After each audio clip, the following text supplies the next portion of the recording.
Bien, por lo tanto, una vez hecha la introducción al ciclo, les presento oficialmente a Paco Sert, que está ya aquí conmigo. Paco Sert estudia arquitectura en la University of North London, donde se graduó en 2003. Y después de 7 años de vivir en Londres y también empaparse mucho por lo que me ha contado en alguna conversación de la vida cultural, ¿no?, muy variada y amplia de Londres, vuelve a Barcelona, donde funda su propio despacho que se dedica de manera muy específica a proyectos de rehabilitación, de montaje de exposiciones y de diseño de mobiliario. Es un arquitecto, como siempre me gusta decir a mí, de oficio, ¿no? De estos que como vive muy de la mano del cliente y de una manera como muy íntima y personal el proyecto de arquitectura. Y por lo tanto, su manera hoy de explicar también la figura de Josep Louis Sert respondió un poco a esta visión, ¿no?, del arquitecto, de la arquitectura como oficio y como algo muy vinculado al entorno y al contexto próximo en el cual se desarrolla. Por lo tanto, sin más, doy la bienvenida a Paco. Muchas gracias por estar aquí y adelante. Me gustaría primero poder hacer un repaso a un poco a su carrera y a su vida, un poco de la mano, y intentaré que no sea muy extenso. Y así, para los que no conocéis su obra, pues tener un poco una dimensión de todos los palos que tocó bastantes palos y en sitios diferentes. Pensar que Sert nace en Barcelona en el año 1902, pero tiene un tío que es pintor, que está viviendo en París, que se llama José María Sert, y que en un momento le brinda la posibilidad de venir a verle y poder participar un poco también de su mundo. Él, como un adolescente que va a visitar a su tío y Sert está conviviendo pues, con artistas y con intelectuales. Hablo del París de los años 20. Yo creo que esto en Sert tiene una gran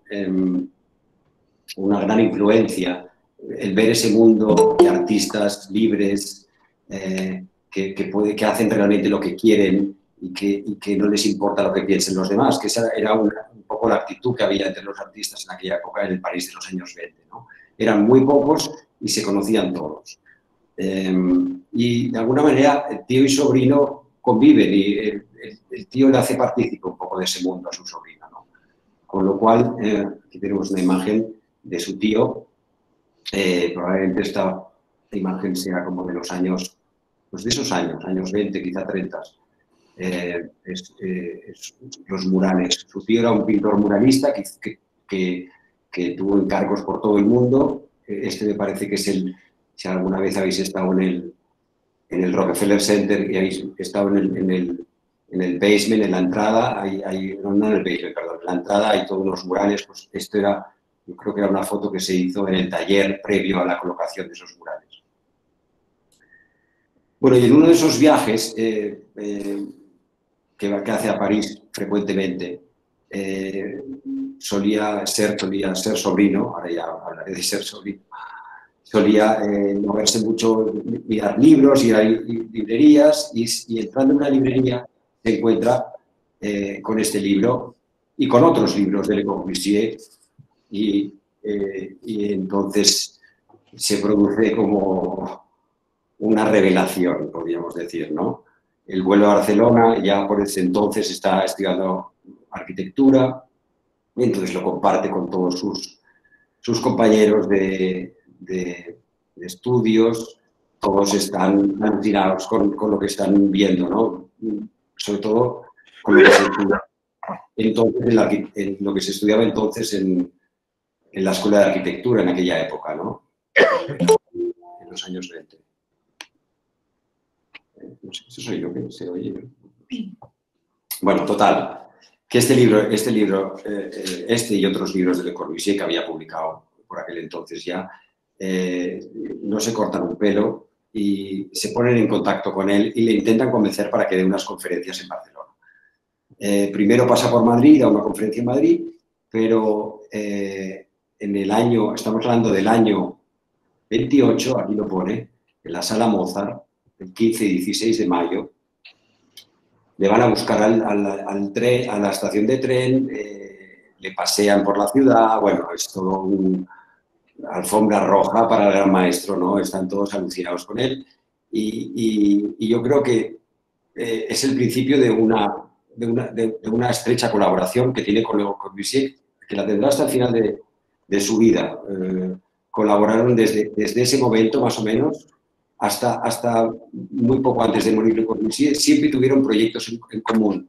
No cabe duda que uno se podían más o menos tratar de igual a igual, pero Le Corbusier era Le Corbusier, era el gran capo, y bueno, y Serre tenía muy claro eso, pero la admiración era total, ¿no? O sea, le consideraba pues, el sumo, lo que se podía, lo que presentaba, en lo que explicaba.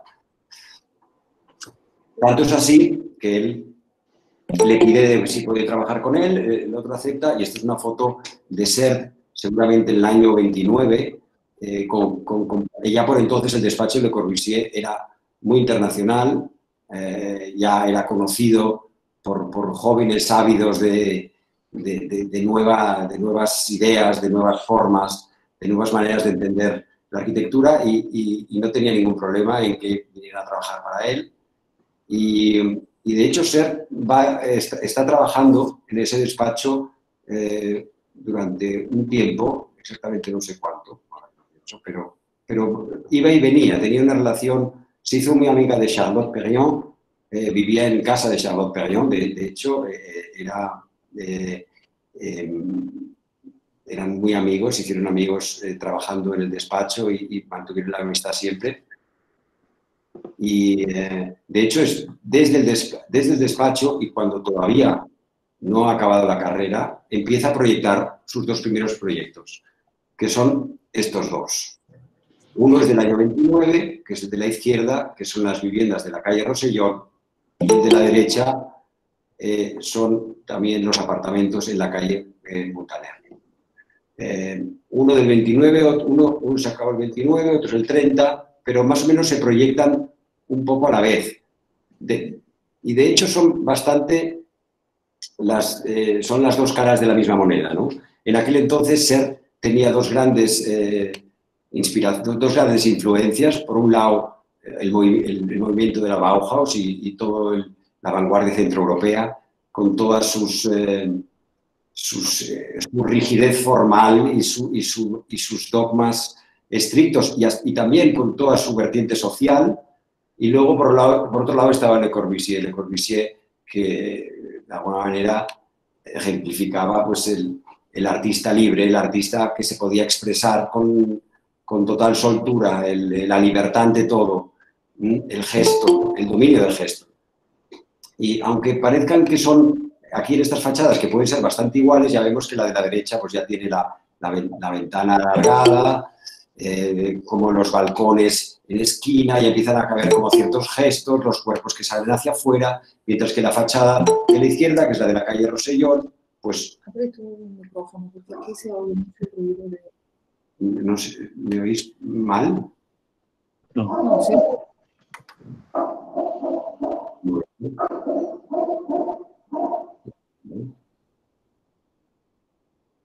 Exacto. Vale. A ver, tiene problema. Ah, vale. Por eso. Vale, entonces no, seguimos por eso. Entonces lo apago. Qué descanso. Vale, ya está. Perdona el pequeño...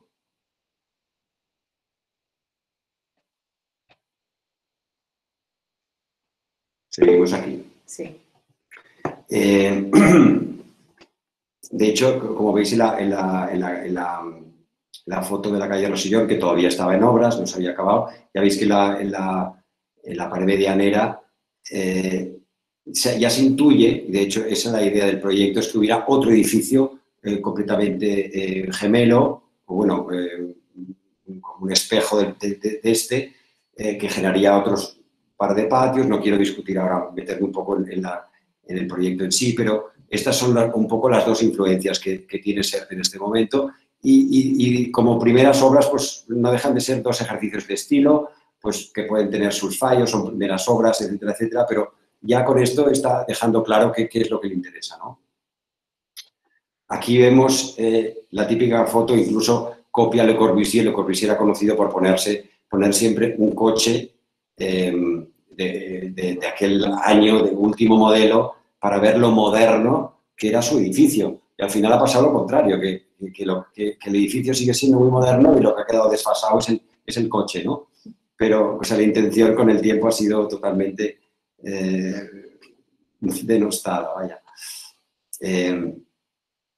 Y bueno, pues en esas estamos con Le Corbusier de por medio. Ellos se empiezan a organizar. Yo creo que la llegada de Le Corbusier les da a todos muchísimas energías, muchísimo ánimo, respaldo, se sienten como que pueden, pues que pueden lanzarse a por cosas más importantes y empiezan a organizarse y entonces se organizan y forman un grupo que luego se llamó GATEPAC, pero en su origen al principio era GATPAC, que era el grup d'arquitectes i tècnics catalans per a l'arquitectura contemporánea, para el progrés de la arquitectura contemporánea, perdona. Y entonces este es el primer grupo que se forma. Luego hay otros grupos en otros lugares de España que se juntan y forman el GATEPAC.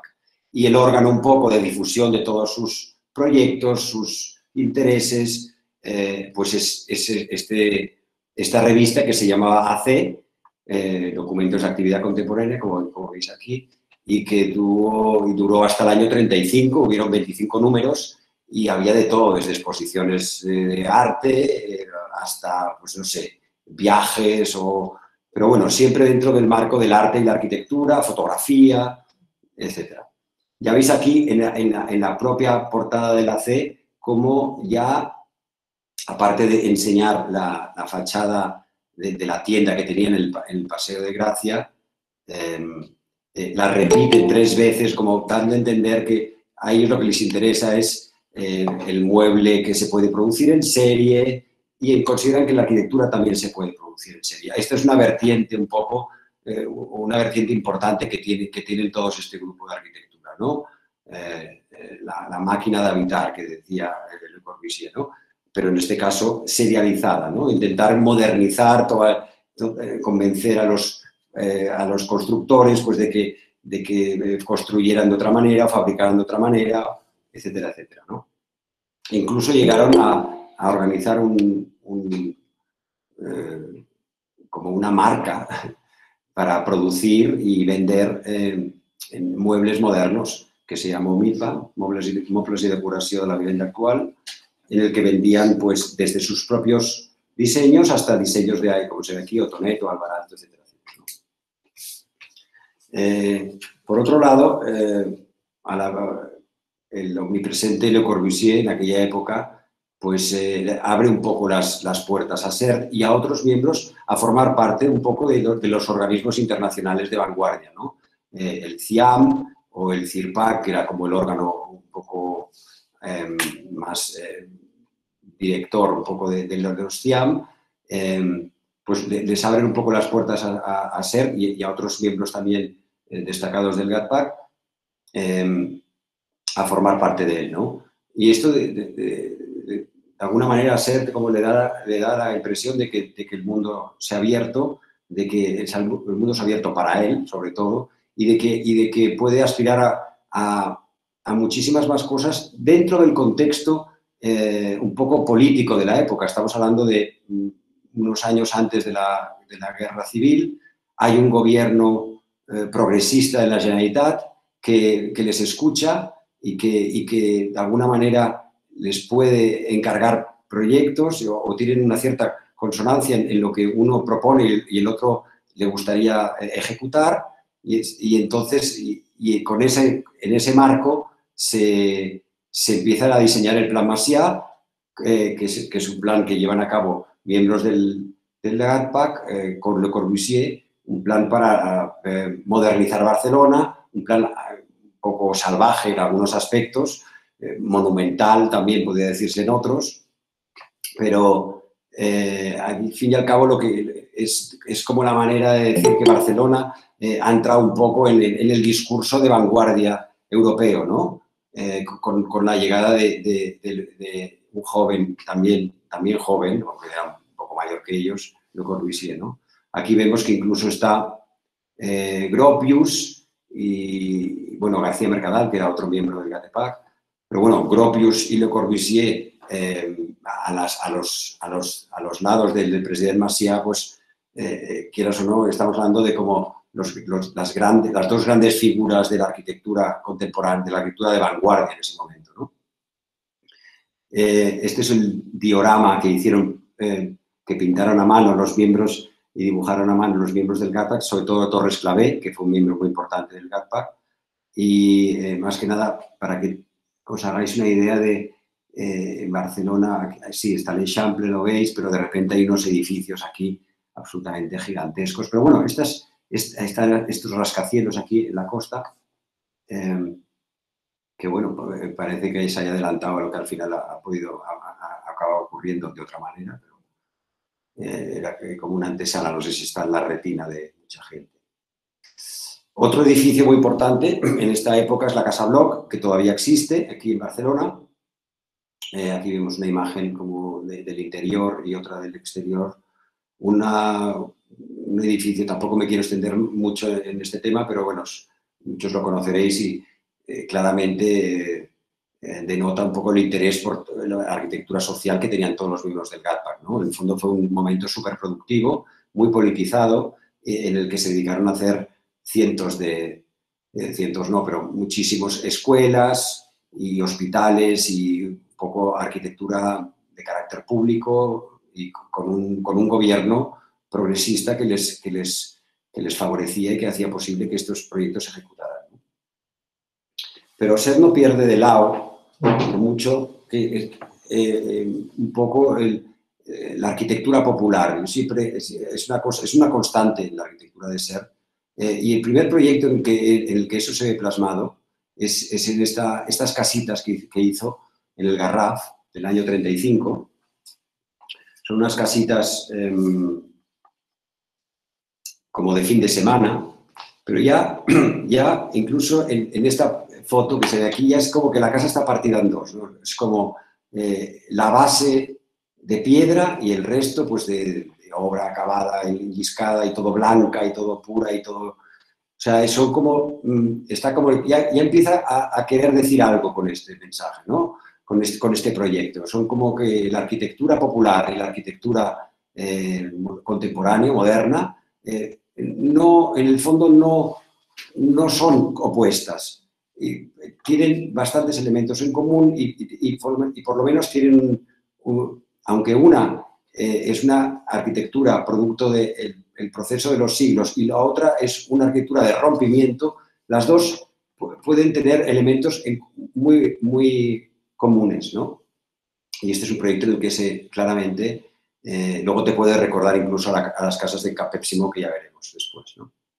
Este es el interior de las casas y aquí ya se ve también como incluso el mobiliario, hay la silla de nea o de cuerda, la típica silla popular de pueblo, convive con un sofá pues, de líneas mucho más modernas o contemporáneas, ¿sabes?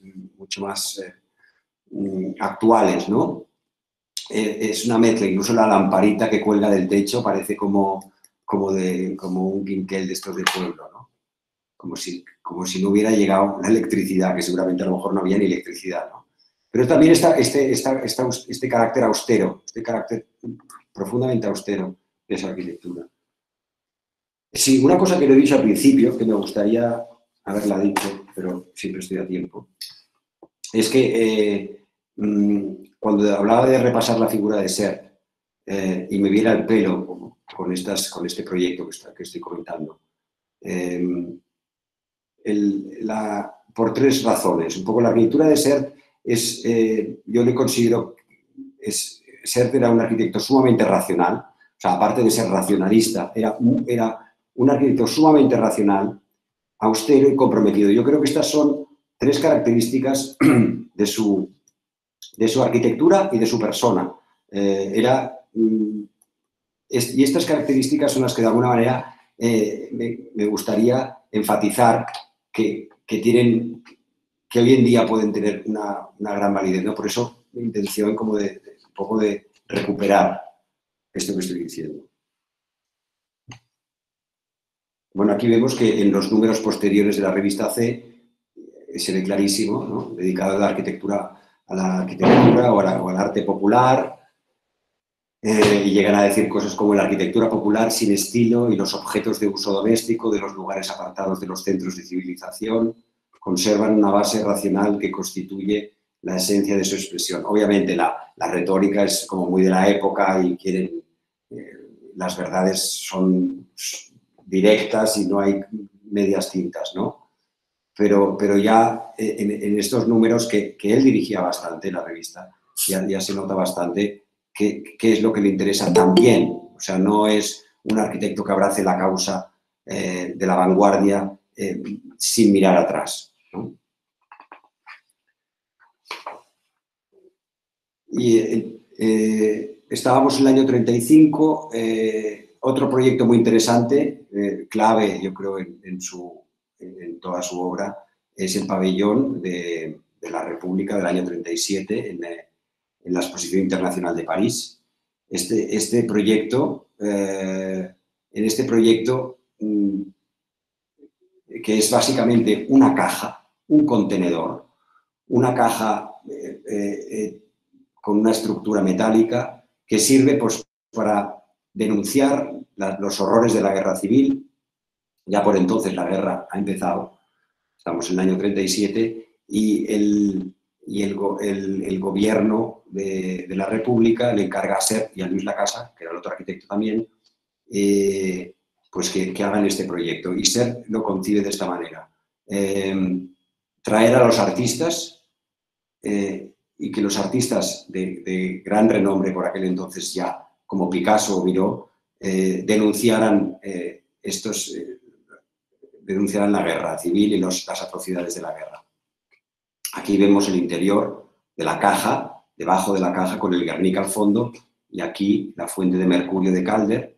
Esto fue una cosa extraña porque en principio Calder pues, como no era español y entonces les parecía a todos muy raro que pudiera participar en este proyecto, pero Sert realmente lo luchó bastante y ya por entonces era gran amigo suyo y le convenció a las autoridades para que le dejaran presentar esta fuente que ahora está en la Fundación Miró, casualmente. Se puede ver, aunque no está en funcionamiento.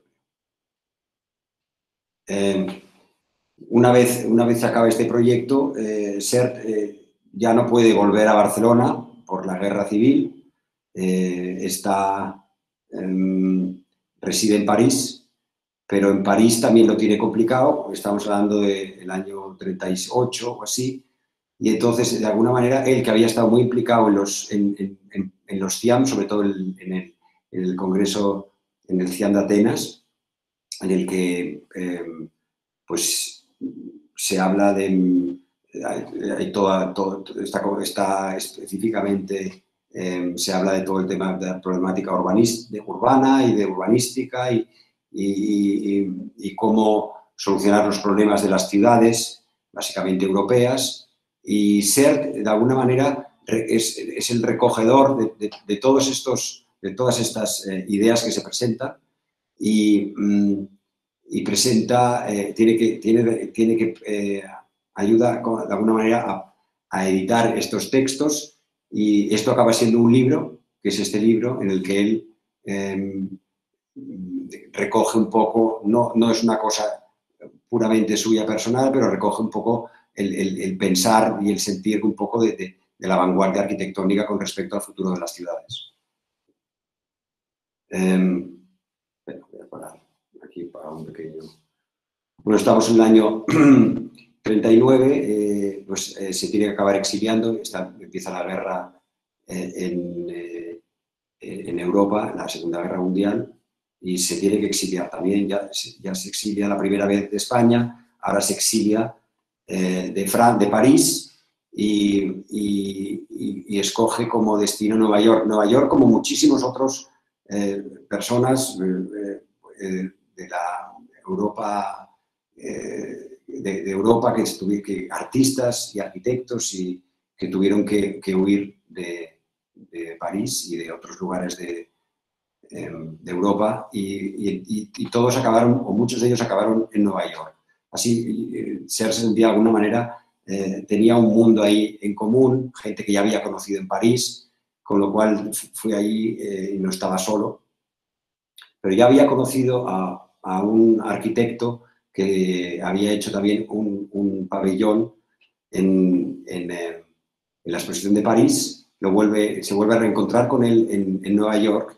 Él ya tiene un despacho dedicado un poco al tema de la problemática urbana, etcétera, etcétera, y con muy buenos contactos en las administraciones americanas.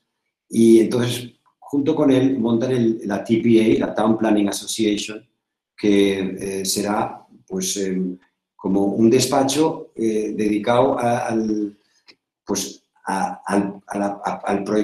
proyectar ciudades, sobre todo en Latinoamérica, básicamente ciudades que tenían, o lugares donde tenían bastantes recursos naturales y la administración americana quería invertir para explotar esos recursos, entonces necesitaba algún tipo de estructura pues para poder pues, que los trabajadores pudieran vivir, un sitio para vivir, un sitio, o sea, como ciudades de la nada. Al final, pues ninguna ciudad acabó construyéndose, pero alguna parte de una ciudad, en el fondo fueron 11 ciudades, 11 ciudades latinoamericanas, en Colombia, en Venezuela, en Perú, en Brasil, incluso en La Habana, la última de todas. Y aquí vemos, esta es una planta y una foto de Bogotá en aquella época. No sé si me estoy equivocando, de hecho, por lo que me estás enseñando. Pero aquí ya empieza a ver como, que me servirá aquí ya empieza a ver como, en la foto se ve, ¿no? Es como un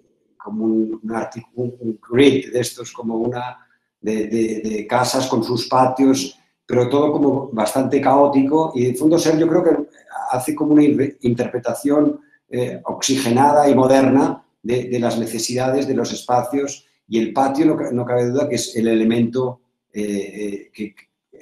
fundamental, ¿no? en el propio diseño. En fondo, un artículo que salió explicaba pues que desde el patio era esencial desde en la mínima unidad de una casa hasta el vecindario, hasta el barrio y hasta incluso la ciudad, ¿no? O sea, como con el patio era una manera de crear huecos y sólidos, ¿no? Este juego de huecos y sólidos, pero de una manera organizada y equilibrada, ¿no? Cosa que en nosotros, aquí como vemos en la foto a la izquierda, pues es como bastante lo contrario.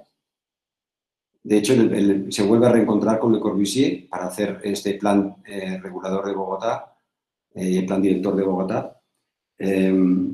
Bueno, tampoco me quiero extender mucho más porque si no, no hablaremos de nada. Este es una de las pocas fotos que hay de partes de algún proyecto que se ejecutó. Esto está en Pomona, en Maracaibo, en Venezuela, y son unas escuelas y unos apartamentos. Y se ve claramente cómo ya juega con este juego muy sencillo, estos volúmenes muy simples, con materiales también y elementos locales, pero entendiendo muy bien lo que sería el clima y la problemática del clima y la importancia de la ventilación, etcétera, etcétera, en un clima seguramente bastante constante durante todo el año, pero también con unas formas muy potentes. Pues estamos hablando desde el año 43 hasta el año 58, son como 15 años en los que dedicaos exclusivamente a proyectar ciudades o trozos de ciudades o a mejorar ciudades. Y esto, no cabe duda, marcará totalmente todo el resto de su obra. Para mí, yo creo que ya el patio es un elemento central, obviamente, pero el tema de cómo moverse en la ciudad, el tema del recorrido, de a quién te encuentras, de la calidad y la diferenciación entre los espacios con los que recorres, etcétera, etcétera, marcará totalmente el resto de su obra. De repente, su amigo Miró, que es su amigo desde que tiene 20 y pocos años en Barcelona, el que coinciden cuando montan también un grupo del Atlan, que son los amigos de l'Arnaud, tienen un trato constante, aunque ellos ya no se pueden ver, uno está en Nueva York y Miró está en Barcelona o en Palma después. Pero Miró le encarga este proyecto, que es su estudio para Palma, y aquí vemos a un ser en el que ya con más gestual, quizá no sé si es porque tiene que trabajar con artistas, de repente cuando Sert tiene que trabajar con artistas, cosa que siempre incluye artistas o obras de artistas en sus proyectos, parece como que haya querido contagiarse de una cierta gestualidad artística, ¿no? Pero sigue teniendo todos los elementos pues, del barro y el barro colocado de manera para que haga como un gris soleil, o las piezas de madera pintadas de blanco muy sencillas en vertical, etcétera, etcétera, respondiendo muy bien al clima mediterráneo, pero dentro de lo que es un estudio. Aquí vemos a los tres. Esto es una foto ya mucho más tardía, más que nada para que veáis que había buena sintonía entre ellos. Y el proyecto de que luego hablaremos más, pero simplemente es el de la Casa Patio de Cambridge, llamada Casa Patio o Casa Sert, que considero que es como, después de haberse tirado tanto tiempo prácticamente sin construir nada, Sert vuelve a la arquitectura y vuelve con una intención de marcar claramente cuáles son su ideario, ¿no? Y el patio obviamente es el elemento central en esta casa, o los tres patios, o 2 jardines y un patio, pero bueno, claramente es una vivienda totalmente que mira hacia adentro, excepto aparte de pequeñas oberturas que podemos ver aquí, está totalmente mirando hacia adentro, enclaustrado, como si dijéramos. Y luego ya hablaremos de este proyecto, ¿no? Pero es un proyecto, yo lo llamo un poco la casa manifiesto, porque claramente aquí marca pues, las directrices de lo que realmente defiende, ¿no? Tiene otro proyecto muy interesante, que es el de la Embajada de Estados Unidos en Bagdad, en Irak, que es del año 61, perdón. La casa suya de Cambridge es del 58, este es del 61, y aquí es bastante interesante este proyecto que colabora con Candela para todas las estructuras de las cubiertas, etcétera, etcétera. Y es muy interesante ver todo el registro de estructuras o subestructuras que va añadiendo a la fachada para de alguna manera, tratar de paliar pues las altas temperaturas del clima, la ventilación, las sombras. Parece como un edificio que se separa del clima, pero se perfora, que tiene estas pequeñas perforaciones o grandes perforaciones en fachada, depende de cómo, pues para que esté bien ventilado y resguardarse del sol, ¿no? Es como un edificio con una visera y creo que es bastante bonita la estructura que lo corona, ¿no? Aquí vuelve también, este es no quiero extenderme mucho porque si no, no sé qué hora es. Tarde. No. Pues estamos, este es también el año 64, Miró le vende bien ante este galerista que se llamaba M. Mac, que tenía muchos, entre ellos Miró, muchos artistas en su galería. Otro de ellos era Giacometti. Aquí veis, esto se llama la Cour Giacometti, el patio Giacometti, donde están todos los Giacomettis.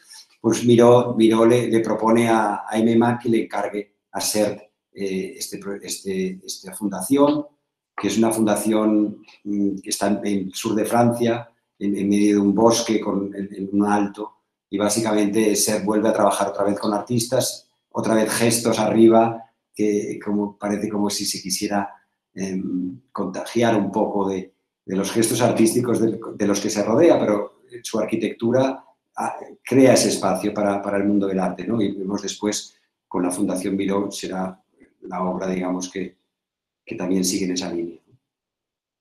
Este es un proyecto también muy interesante ya en Cambridge, que son el Peabody Terrace, son unos apartamentos para estudiantes casados. Este es del año 64 también.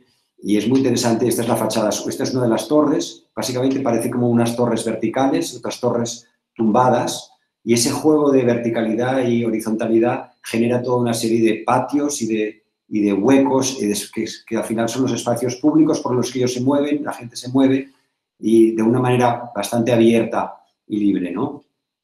Esta es la fachada sur, que es muy bonita, porque es una fachada que también te puede recordar a la Embajada de Irak otra vez, en otro clima. Esta es simplemente la fachada sur y aparte de dotar un balcón, un espacio extra a la torre, o a los apartamentos en este caso, pues tiene estas lamas que de alguna manera juegan con la privacidad y con la luz y con la incidencia del sol en un clima más bien frío. Este es otro edificio en el centro de Harvard, en Harvard Square, y es un edificio administrativo, se llama el Holyoke Center, hoy en día bastante irreconocible en muchos de sus lados, pero lo interesante de este edificio, a primera vista pues parece una mole de hormigón bastante considerable, tuvo bastante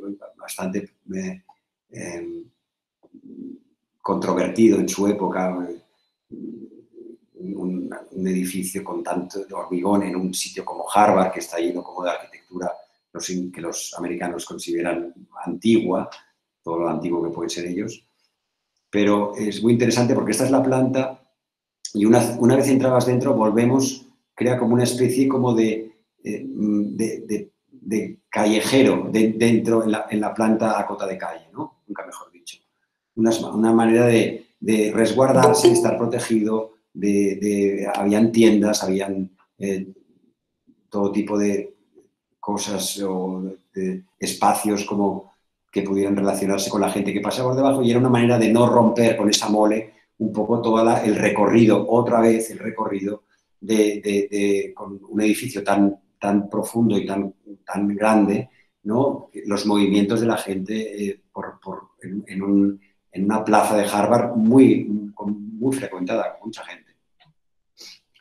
Entre medio, él ya está un poco, los inviernos son duros en Boston, no deja de pensar en el Mediterráneo, que en el fondo es lo que le gusta, y en el año 61 se hace esta casa en el centro de Ibiza, la Casa de la Muralla, con estas ventanas a la nada, o a la nada interior, a las vistas, y vive durante una temporada en esta casa. Esa casa son 2 apartamentos, y él vive en el superior, y es una manera como que intenta volver otra vez a su lugar, a su clima, a su Mediterráneo, y esto es como poner un poco el primer pie, ¿no?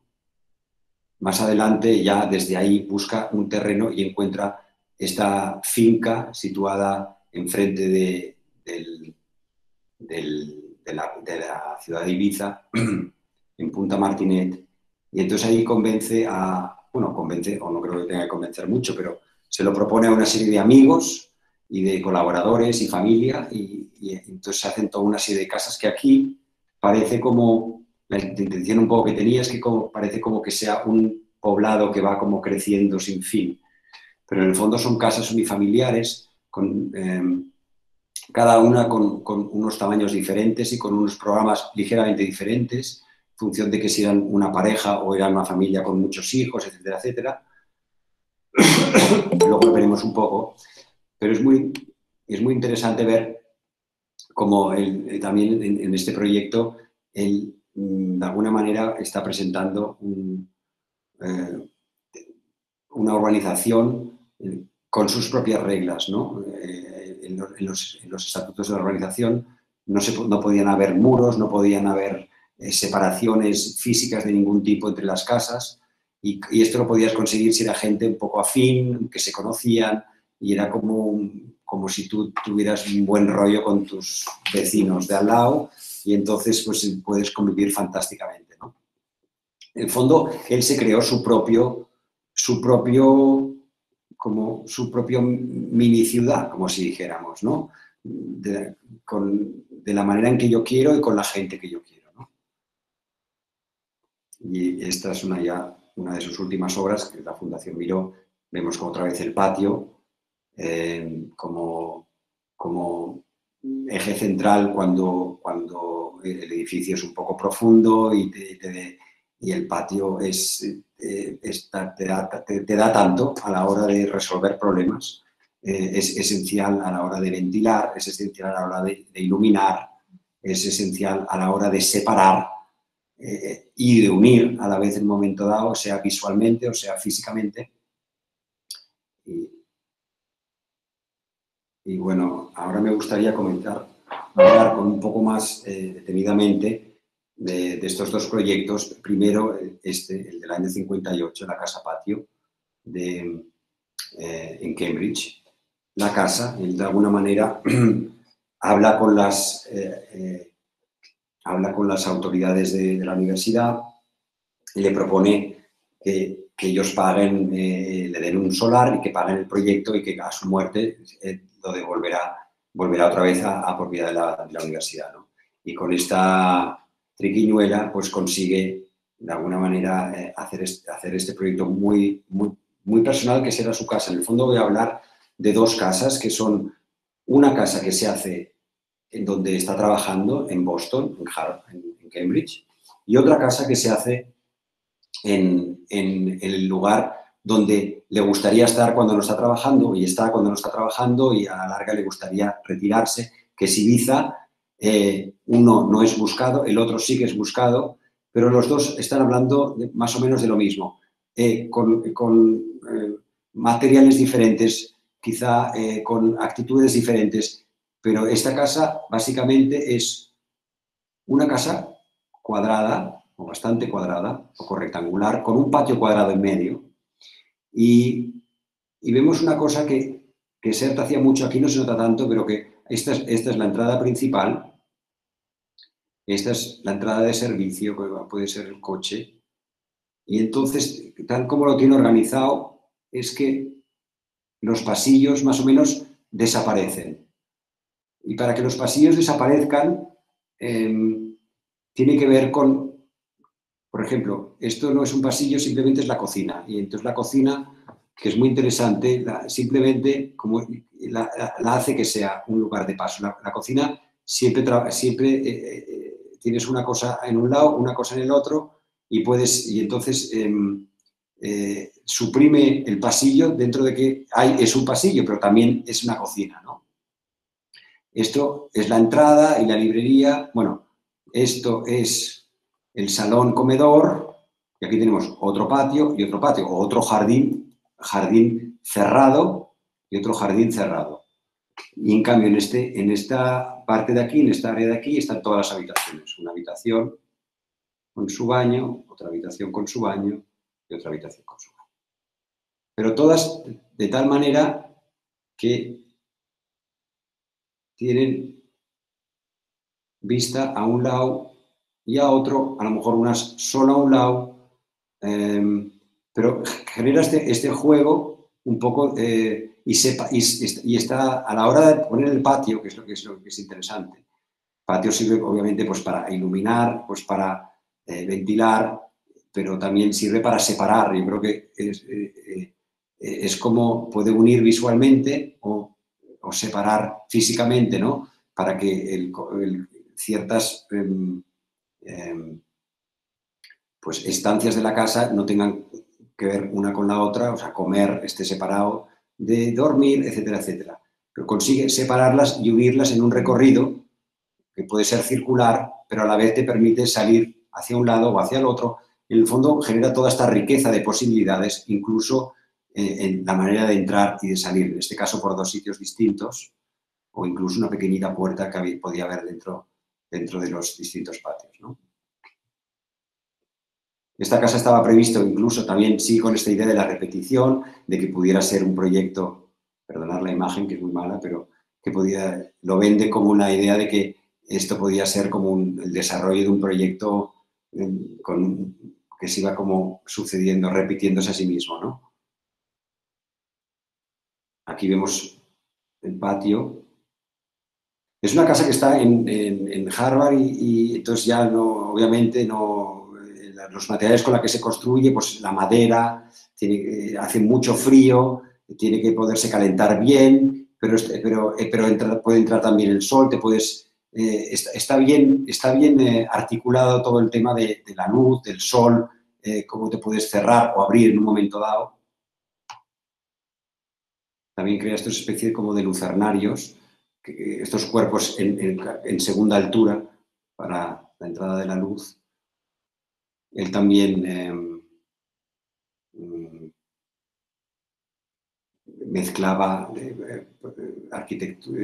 productos, elementos populares o arte antiguo incluso dentro de su casa. No es esta cosa de que abrazara la modernidad.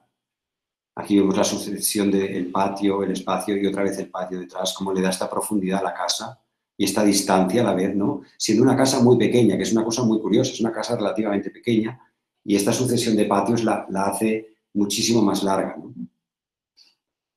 Aquí vemos lo mismo.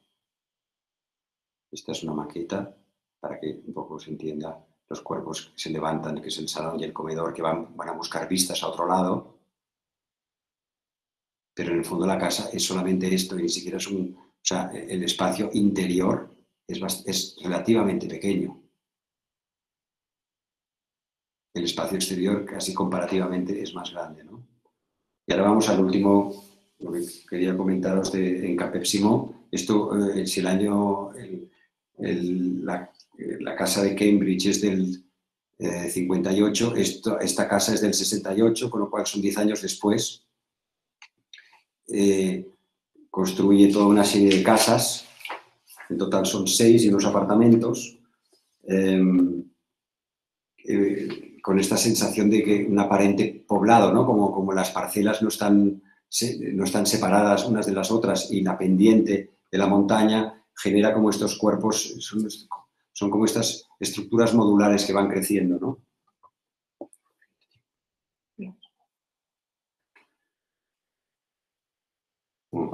No, bueno, un poco tarde.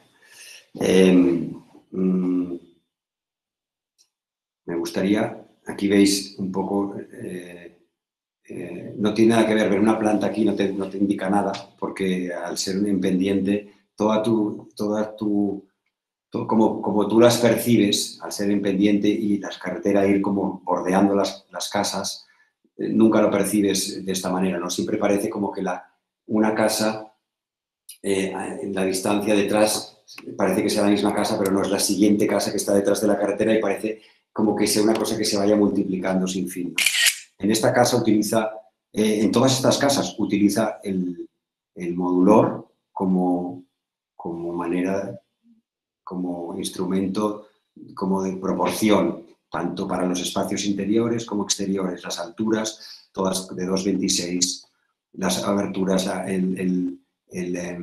la proporción de la fachada, los huecos de fachada, etcétera, etcétera. Aquí vemos quiénes eran los amigos con los que él decide compartir esta organización. Jutta, que era una alemana, que era una galerista, Gomis era un amigo suyo catalán, que era de la industria textil y también era fotógrafo, sobre todo fantástico fotógrafo. Zawuki es este pintor chino que ahora está reconocidísimo, y Weiss también era otro amigo suyo, también con dinero para poderse hacer esta casa, un empresario textil. Su hermano, bueno, la suya y la de su hermano pequeño.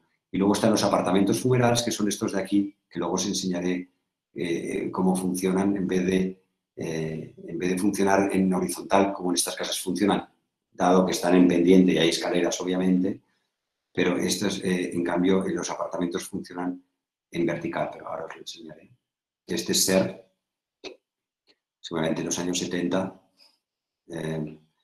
Ya veis como que el acabado de la fachada es esta mezcla como de mortero y arena, hecho como apaletadas, como dando a entender el suelo es de barro, dando a entender como que sale de la tierra, ¿no? De que esta construcción es producto de como de los... es un pequeño juego, ¿no? Porque obviamente no lo es, pero él quiere dar esta apariencia de que la casa surge de la tierra como surge de una manera ancestral, pero a la vez propone en el interior unos espacios y una manera de vivir bastante singular.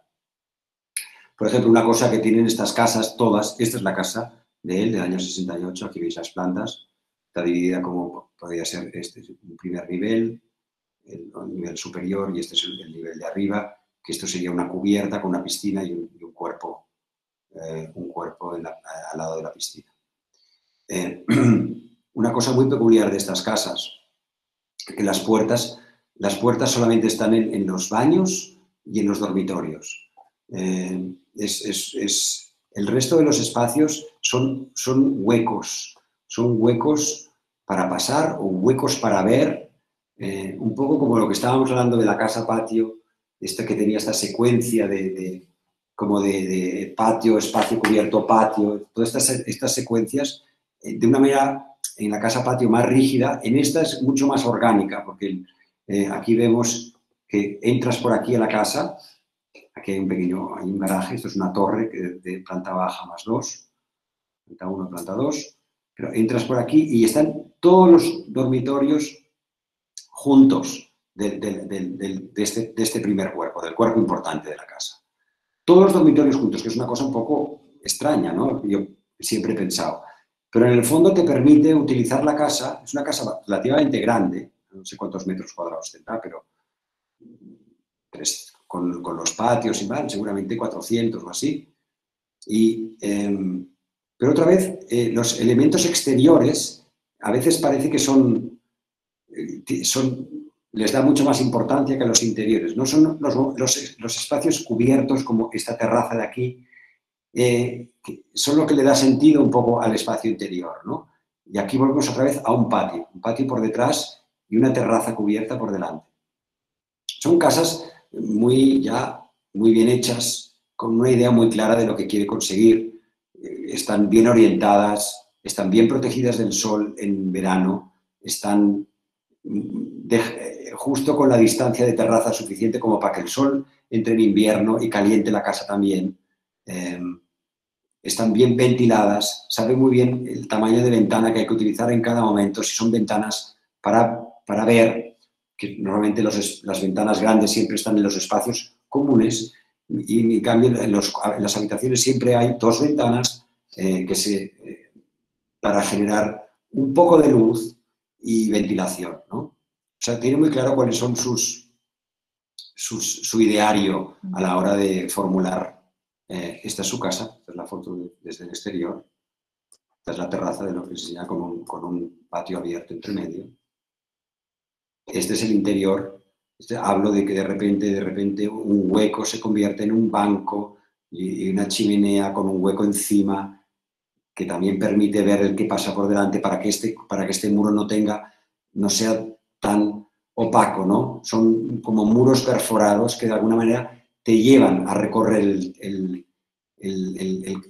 toda la casa, ¿no? Entrar, salir. Y una cosa muy importante que tienen estas casas, este es el salón, como mezcla pues un pañuelo de Picasso con un pito mallorquín, es un poco es su ideario, ¿no? En el fondo el mundo, lo popular o vernáculo y lo moderno, él consigue que vayan juntos de la mano, ¿no? O muebles de caña con lámparas de Milá de metacrilato, de plástico, bueno, sí, como esto de aquí lo veis. Pero este juego como de huecos para poner cosas o de huecos que te permiten como secuenciar los espacios visualmente, ¿no?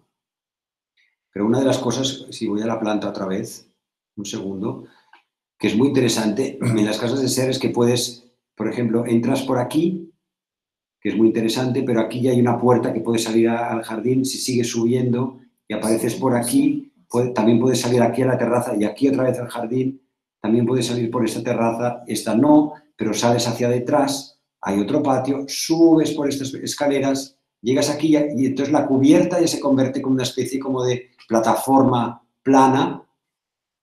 Y luego también tiene, perdón, esta planta de aquí, esta es la cocina, también tiene una salida hacia arriba. Una cosa muy importante en la arquitectura de SER, que yo creo que viene claramente marcada por toda su experiencia diseñando espacio urbano, es la variedad de entradas y salidas, de huecos, para que la gente se mueva por el espacio con la máxima posibilidades posibles. Y eso genera una riqueza vivencial fundamental. Estas casas que siempre entras por el mismo sitio, sales por el mismo sitio, son casas normalmente mucho más rígidas. Esta es una casa mucho más abierta, mucho más libre, por el simple hecho de que te puedes mover, puedes entrar y salir por sitios diferentes para llegar al mismo lugar, ¿no? Ya voy acabando porque, bueno, ya vemos cuál puede ser la referencia, sus referencias de la arquitectura vernácula, cómo él coge esta cosa de enmarcar las puertas simplemente, que tiene una razón de ser. La arquitectura vernácula ibicenca que se encalaba, en este caso no, tiene esta forma redonda porque son capas y capas y capas y capas de encalada. Cada año encalaban la casa. Obviamente las esquinas no van a poner un regle, como se haría hoy en día un pintor o bueno, un maestro de obra para encalar y dejarlo una arista. Simplemente ya con las capas y capas de siglos incluso, o años, o decenios de ir pintándola o ir encalándola, pues adquieren estas formas más redondas, ¿no? Aquí lo vemos incluso en todos lados, tienen esta forma redonda, las casas payesas y ibicencas, ¿no? Todo en la cubierta o en los muros. Esta es la terraza de la casa de SER, con este hueco en medio que de alguna manera te separa el estar fuera del comedor que estaría de este lado de aquí, ¿no? Separar los espacios como un patio puede separar, ¿no? Que también es interesante, un patio que simplemente es separar, generar una distancia entre dos espacios y lo que eso da, ¿no? Lo que eso propone. Estos son los apartamentos de Esfumerals, que son muy interesantes porque, si os enseño la planta, lo entenderéis, o en la sección incluso, son cuerpos que van haciendo indentados de un lado del otro, de un lado de otro, se van como girando la organización de los espacios uno y otro, pues para darle privacidad a los vecinos, tanto de un lado de otro, y en el fondo aquí la separación es vertical. Es un apartamento relativamente pequeño, debe tener 90 metros o 70, 80 metros, 90 quizá. Pero es una habitación y subes unas cuantas escaleras y es una habitación y subes unas... O sea, en el fondo son 6 entreplantas. Y cada planta, lo que hace la escalera es distanciar, otra vez separar y tener un poco de privacidad entre las distintas estancias. Si tú tienes una habitación o un salón, esa distancia en un espacio tan pequeño, en este caso te la daría la escalera. Aquí vemos otra imagen de cómo se va girando, y acabo con el arquitecto y su mujer en la casa de Ibiza. Muchas gracias. Muy bien. Me he enrollado un poco demasiado. No, yo creo que bien, porque hemos empezado un poco más tarde. Bueno, no sé si hay algún comentario, antes que hable otra vez yo, algún comentario o hasta preguntas o temas que podamos plantear como para abrir un debate sobre algo que ha comentado.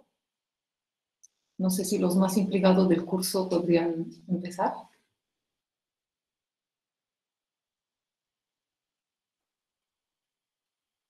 Nadie se anima. Yo hago un comentario, ¿vale? Pero después espero que... Yo creo que primero agradecer, porque yo creo que sí nos ha presentado como esta idea de temas fundamentales para hacer, hilando todo un discurso a partir de estos grandes temas que yo creo que son fundamentales.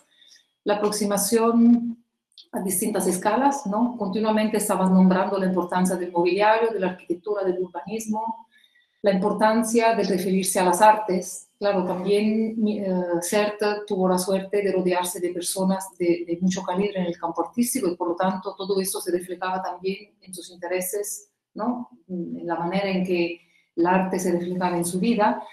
Pero me ha gustado muchísimo 3 adjetivos que él ha dicho. racional, austero, comprometido. Y creo que le faltó uno que siempre había nombrado cuando hemos hecho alguna conversación previa, que es el tema del básico. Sí, ¿no? básico. Básico casi esa siempre tan denostada. Aparentemente denostada, ¿no? Básico, cuando uno habla de básico parece que es como lo demasiado simple, ¿no? Como lo que... Y en cambio, para CERT, ¿no? A partir de las conversaciones que tuvimos con Paco antes de organizar como esta charla, ¿no? Y de pensar cómo la podía organizar para que nos fuera útil, era el tema de lo básico entendido como lo mínimo indispensable. Yo creo que ha quedado claro otro tema, la importancia del equilibrio entre modernidad y tradición, algo que creo que hoy en día es totalmente actual. La importancia del ser esencial, de ser, de no exagerar en las cosas, ¿no? Valores que parece que no son útiles, pero hoy en día acaban teniendo una utilidad extrema. Yo viendo estas arquitecturas veo que son la gran solución a la crisis que tenemos, porque plantean una gran habitabilidad. Y muy baratas. Y baratas. Súper baratas eran. Y esta preocupación constante de ser moderno, pero a la vez de no despreciar la relación con la tradición, yo creo que de las grandes como lecciones, ¿no? Que nos queda, que nos dé todo lo que has planteado. No sé si... Sí, no, yo creo que, quizás no lo he comentado, pero yo creo que SER te admiraba muchísimo al payés ibicenco, ¿no? Una persona que sabe, que hace que construye lo que necesita, que amplía según va necesitando, que responde sus viviendas donde vive, responde al clima, responde a sus necesidades, que sabe sacar el máximo partido a lo que la tierra le da, a lo que el mar le da. Seguramente pues tiene un huerto y tiene unas gallinas y tiene una pequeña barquita para salir a pescar y eso, ya sé que en el contexto de Ibiza la gente cuando piensa en Ibiza piensa en otra cosa, pero SER hace un primer viaje a Ibiza en los años 30 y se encuentra con eso. Yo creo que es clave porque el payés ibicenco realmente es una persona que ese sí que es lo básico, pero aprovechar lo que tienes a tu alrededor, lo que tienes cerca y de una manera muy natural y sencilla hacerlo para que te beneficie, ¿no? O sea, una cosa que parece tan sencilla y quizá en nuestro mundo todo tiene que ser de otra manera, todos sabemos un poco por qué, ¿no? Pero ese sí que era un mundo idílico para él, ¿no? De alguna manera. Yo creo que otros temas que han nombrado mucho han sido elementos locales, el clima, la ventilación, es decir, siempre he explicado las casas rescatando lo que parece obvio y que no lo es a veces, ¿no? Una casa tiene que aprovechar muy bien la orientación, las condiciones locales, obviamente tener también soluciones formales, ¿no? Para dar como esa huella arquitectónica, pero la idea también de eso de la mini ciudad, ¿no? Me ha gustado mucho esta idea de que la casa es una ciudad, del recorrido múltiple, ¿no? De la casa como algo complejo donde hay posibilidad de moverse de distintas maneras. La medida del modular como unidad de medida, pero no parece una casa muy rígida, ¿no? Es decir, también esta frase que yo siempre digo que es, que lo decía Oteiza, a quien modula Dios le ayuda, para quien es creyente o no, no importa, pero la idea del modular o de la unidad de medida como elemento que te ayuda a ordenar, pero no por eso resulta rígido, yo creo que es otra reflexión que seguramente, ¿no? Puede quedar como balance de esto. Yo no sé si alguien quiere redondear algún tema o simplemente hacer alguna pregunta, ¿no? de alguna cuestión que le ha dado curiosidad o que quisiera como que se pudiera profundizar más.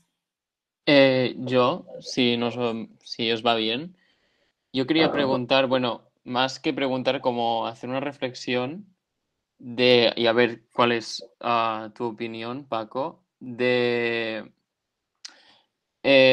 todos estos arquitectos de vanguardia, un poco es también, es decir, cuando vemos esta arquitectura de los años 30, 40, que ellos buscaban, que ellos defendían, esta arquitectura también pasiva, ¿no? De usar, pues, elementos como la ventilación, buscar la sombra, todo esto que ahora se está reivindicando tanto, que es como volver a mirar, ¿no? Todo esto más sostenibilidad, etcétera.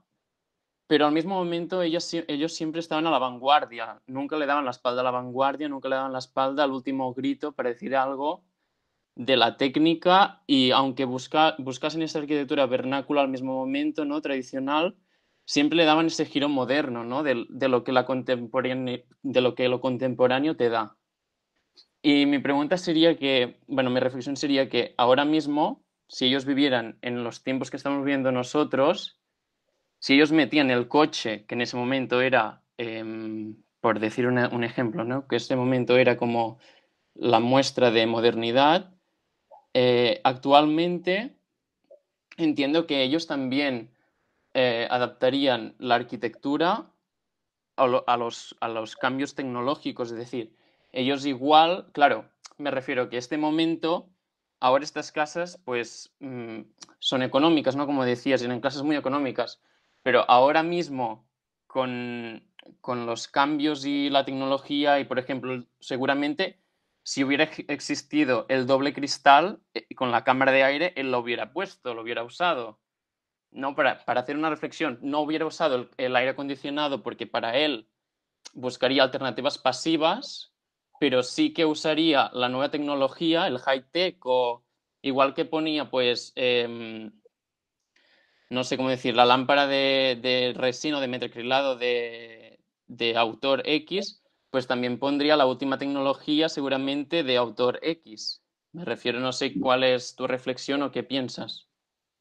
No, yo creo que no, está muy bien tu pregunta, pero está muy bien lo que planteas. Seguramente, pero yo creo que más que la última tecnología, que obviamente él utilizaría la última, seguramente si es un beneficio, si tiene una coherencia dentro del proyecto, seguro que la utilizaría. Y de hecho, yo creo que en algún momento pues tendrá que haber tirado de aire acondicionado si el verano se ha puesto terrible y no hay otra manera, porque de repente Ibiza puede hacer muchísimo. Y eso que son casas que funcionan muy bien. Pero yo creo que, sobre todo, estas casas, o sea, si alguien me pregunta cuál es el legado de estas casas, o sea, ¿qué pueden aportar hoy? ¿Qué nos pueden enseñar hoy? Es justamente que para mí, o sea, qué cosa que nosotros hemos tenido que llamarle sostenible a lo que tendría que ser lo normal. O sea, nos hemos inventado una palabra que es sostenible, que es básicamente lo que quiere decir es no la caguemos más, o no la caguemos más, cuando tendría que ser lo normal. O sea, lo normal es, oiga, pues oriente usted bien la casa, ponga unas ventanas para que se pueda ventilar, que esté bien arraigada el terreno. Luego ya veremos estas cosas. Estos son como los básicos, pero hoy en día estas cosas no se cumplen y los que las cumplen dicen que hacen arquitectura sostenible. Bueno, obviamente hay otra parte de arquitectura sostenible que tiene que ver con las nuevas tecnologías, etcétera, etcétera. No lo voy a discutir, que puede ser una gran mejora, pero la sostenibilidad empieza por hacer un buen edificio. Entonces ya tienes como medio proyecto ganado, que luego tú te puedes acompañar de lo que quieras, me parece estupendo. Pero justamente ya los del GATPAC hablaban de esto y eran muy jóvenes, y porque es lo que hablaba también el movimiento moderno desde Centro Europa, ¿no?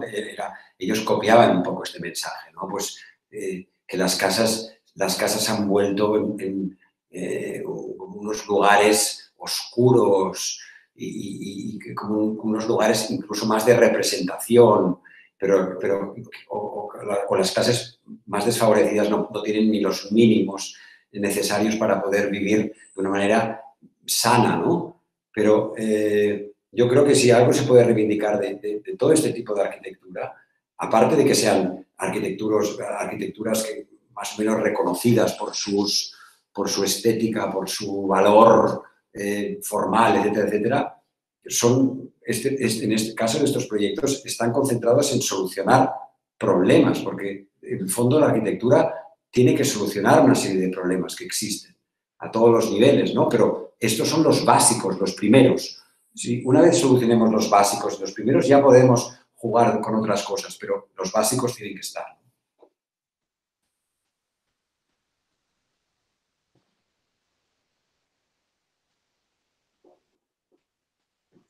¿Algún comentario más? A ver cómo María Pía me pide que intervenga. A ver, a mí no, sí, no, Paco, es que no me gusta demasiado intervenir, o sea, que menos cuando estás tan bien expuesto. Pero yo creo, y referente a la referencia que hacía Albert, y yo también mientras estás explicando, pensar cómo la gente habla tanto de sostenibilidad y cuando estas cosas tan lógicas de ventilación, de sombra, de, vaya, de estas cosas que la arquitectura popular te proporciona, que y yo no sé por qué estoy también aquí cuando estás a veces en algún sitio, pero creo que estas arquitecturas como la de Sers, como la Constantinidis, como Barragán, es que son referencias que me han parecido muy parecidas, pero cada una, curiosamente, la ubicas perfectamente donde está. ¿Eh? Yo creo que es fácil, parecido Barragán a esto y es parecido a Constantinidis y cada una responde también a su clima. Estoy harto y aburrido de ver grandes ventanales y luego hablar de sostenibilidad. Porque sí, hay una máquina que refrigera, que se refrigera con no sé qué sistema de geotermia y no sé qué historias, y que al final es, pero empecemos por el principio, ¿no? El otro día se cuenta María Pía, ¿no? Y que precisamente del Papa decía, ¿no será que la verdadera revolución no será volver al origen? Y creo que estas arquitecturas, igual lo que nos dan un cierto método a una arquitectura popular, que seguramente era espontánea, ¿no? Estos primeros arquitectos le dan método a esta arquitectura espontánea. Y creo que es súper interesante ver cómo construyen espacios y cómo relacionan estos espacios con el exterior y con otras partes de la propia vivienda. Me parece genial, por ejemplo, lo difícil que es circular a través de un patio sin tener pasillos, ¿no? Lo que algunas veces hemos hablado muchas veces, las casas en L, que todo el mundo te pide una casa en L, lo que es difícil construir una casa en L sin pasillo. Y esta casa de los 3 patios, o el patio y 2 jardines, claro, es fantástico. A partir de un pequeño, no sé si es un cuarto de armarios, que comunica la habitación principal con la habitación de servicio y la cocina es a la vez también paso y cocina. No sé, creo que estas pequeñísimas cosas que hacen que las cosas están bien o están mal. Cada vez que vemos, yo creo, una arquitectura bien construida, a mí siempre lo que más me ha sorprendido es lo fácil que lo hacen, ¿no? Es muy bien. Pero lo mal que lo pasas a veces para estas cosas tan obvias que no encuentras la solución. Vaya, y es por aquí que me parece súper interesante que con tan poco se construya tanto. Esta lógica, esta coherencia, no sé cómo decir. Y me acuerdo cuando estaba estudiando, también se lo conté a María Pía, estaba estudiando que, claro, en la escuela se echan la boca, amplían la boca con la palabra arquitectura y esto es arquitectura con mayúsculas y oí una entrevista pues, a tu abuelo en la tele y claro, hablaba de estas pequeñísimas cosas que incluso entrar a un baño y tener las piezas bien situadas, pues esto te daba confort. Estas cosas tan pequeñas, tan mínimas, ¿no? Y creo que para mí, vaya, me encantó esta reflexión, pensé, jolín, pues que seguramente no es tan difícil, ¿no? Empecemos por lo más sencillo y luego ya veremos qué hacemos. Vaya, que a mí esta arquitectura me gusta la arquitectura blanco y negro, aunque la hayas pasado en color, ¿eh? He coloreado, alguna cosa está coloreada. Sí, ¿eh? Hemos pedido a veces algunos, aquí está Claudia también la leo, no sé si Pablo está por ahí, hemos dicho poner alguna foto en color para que vean cómo es ahora, pero la foto blanco y negro ayuda muchísimo a entender otras cosas, ¿no? Sí. Al ser más abstractas, te fijas más en otros aspectos.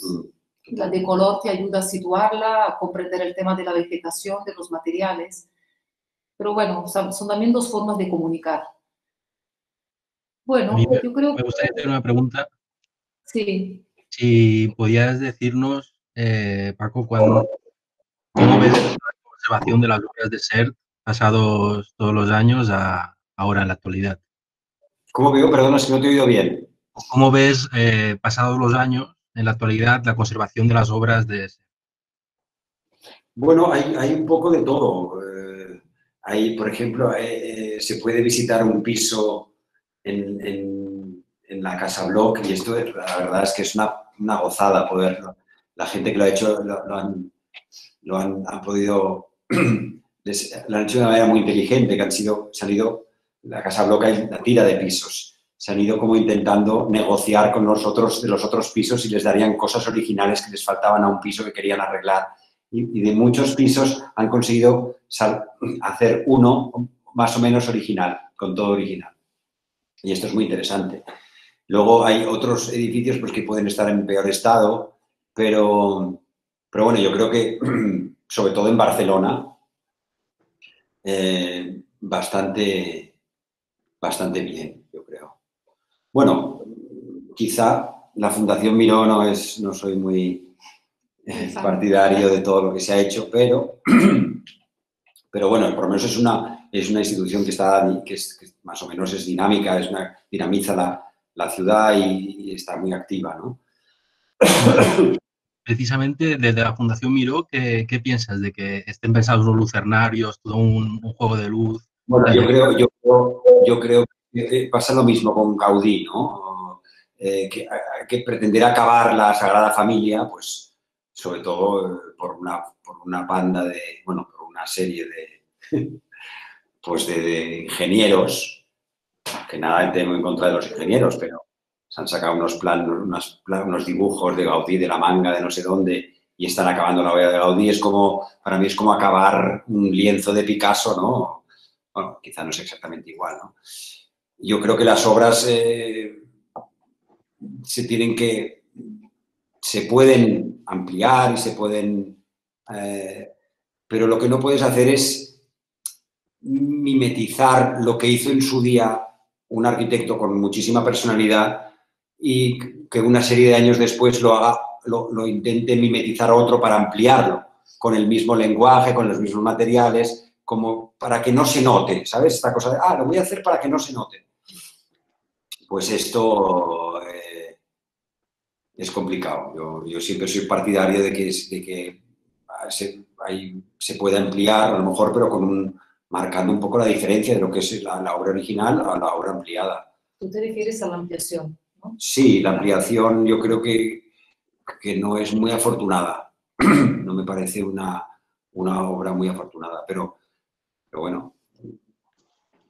Vale. Yo me refería al hecho de que se pensaron los lucernarios, unas ventanas para las salas de escultura y tal, y los lucernarios hace muchos años que están tapados. Bueno, esto es algo que pasa. Claro, es que tienes toda la razón. En la Fundación Miró estaba pensado, esos lucernarios es para que entrara la luz de una manera indirecta en los espacios, ¿no? Interiores. Pero ¿qué ha pasado? Que con el tiempo se han dado cuenta que entraba demasiada luz y mucha luz daña las obras. Y esto ha pasado lo mismo en la Fundación MAC, también en el sur de Francia, han tenido que hacer exactamente lo mismo. La obra, la luz, no solamente el sol directo daña las cosas, obviamente ya lo sabemos, pero la luz también, daña, hace que el tiempo, tiene un efecto sobre el papel, sobre los objetos, etcétera, etcétera. Y entonces, pues una manera de preservarlos más es que no entre tanta luz y por eso han tenido que tapar. Pero bueno, que también soy partidario que se podía haber hecho de otra manera, totalmente de acuerdo, porque parece que poner una especie de cosa negra encima para que no entre la luz me parece un poco demasiado radical, ¿no? Se podía haber hecho una manera en que pues puedes modular la luz dependiendo de qué tipo de exposición hay, no sé, que tuviera un poco más de juego, ¿no? Me ha parecido un poco corta y pega, ¿no? Un poco básico, en el mal sentido de la palabra, básico.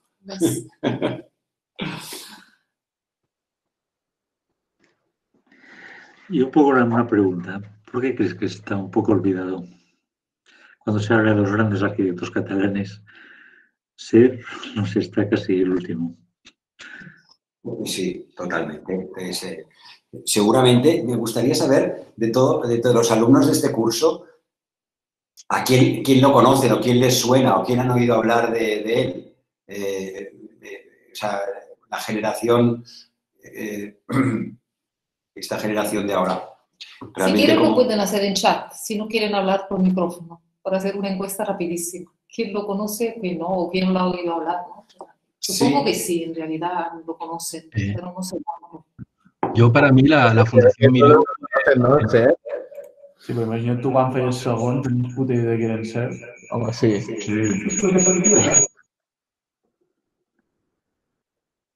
No lo he oído. ¿Cómo? Perdó, que dèiem, ara estàvem aquí amb el pis i dèiem que sí, home, que aquí no coneixen cert, no? Ah, sí, no, fantástico. Sí, sí. Vale, vale. El problema es cuánto y cómo. Todos. Yo, a mí, el primer clic que me hizo pasar a entender un poquito todo esto de la arquitectura y de qué iba y tal, lo hice en la Fundación Miró, precisamente, por un trabajo que nos pusieron en la universidad, en primero, y ahí fue donde un primer clic de no entender nada, empezar a entender un poquito por dónde iban los tiros. Pues es uno de sus últimos proyectos. Es que es un arquitecto bastante completo y ha hecho, bueno, he intentado con la breve un poco, breve que no ha sido nada breve porque es muy complicado decir algo de su obra un poco en plan, y no diciendo cada proyecto, obviamente, pero escogiendo unas cuantas obras y explicar un poco una línea argumental que te lleve pues desde los principios apasionados y políticos y que parecía que la arquitectura cambiaría el mundo, que se lo creían totalmente, bueno, a la época de Ibicenca, ¿no? Donde yo creo, casualmente, es donde tiene más control de lo que está haciendo y mejor soluciona lo que quiere, lo que plantea, o mejor le sale lo que plantea. Pero a la vez yo creo que es bastante, de una manera muy tranquila, pero es bastante novedoso lo que plantea. Y por eso, y eso enlaza un poco con lo que te quería decir, Alex, de por qué no es reconocido. Porque no es las cosas buenas que tiene SERT, las cosas buenas que propone SERT, no son cosas que se vean mucho, que tengan mucha relevancia formal, que te impacten mucho. Te impactan en cuando las vives, pero no cuando las ves, o no cuando las ves fotos, o no cuando ves, cuando no vives el espacio. Por eso yo defiendo la arquitectura, que es muy complicado lo que estoy diciendo, ya lo sé, pero la arquitectura se vive. Por encima de todo, la arquitectura se vive. Los espacios se viven, te mueves. Es un acto muy cotidiano, es un acto muy normal. Y entonces, una primera cosa, hacer que no te moleste todo en tu casa tendría que ser como un básico. Pero en la arquitectura de SERT, lo que realmente te puede emocionar en un momento dado tiene un perfil muy bajo. No quiere decir que te emocione poco, quiere decir que lo tienes que vivir, tienes que experimentar, estar en esos espacios y no es una cosa de una potencia formal o de un detalle bonito, y yo creo que por eso, o un gesto, no tiene la elegancia que tiene Le Corbusier, no tiene, no sé, te puedo poner 1000 ejemplos de arquitectos que me encantan y que seguramente a nivel formal son mucho más dotados que SERT, pero SERT te habla mucho más del estar en los espacios, el moverte por los espacios, el ir a buscar algo por varios sitios distintos, encontrarte a otras personas mientras recorres ese camino hacia donde quieres ir. Estas pequeñas cosas que son muy difíciles de comunicar pues, a nivel visual, a nivel una foto, a nivel, ¿sabes? Tienen un perfil muy bajo, pero son muy comunes y muy básicas, pero te hacen la vida del día a día pues las casas estas de Ibiza son realmente, cuando vives dentro, estás dentro unos días, o sea, todo ese juego de proporciones, de espacios blancos, de cómo entra la luz, de cómo te mueves por esos sitios, etcétera, etcétera, es muy potente, realmente es como que o sea, te atrapa, entras como en un submundo de él y cómo lo ha generado y estás ahí como, no hace falta ni que salgas de la casa, ¿sabes? Todo está dentro, como si dijera. Bueno, yo creo que esto es un perfecto cierre, ¿no?, de la presentación, porque hemos realmente aterrizado al habitar y al vivir las casas, pero un poco, ¿no? Todo el sentido de todo esto quería llegar ahí. Yo creo que sin ser tan programado, gracias a tus intervenciones, Alex, aunque motivadas por mí, pero creo que... Muy buenas.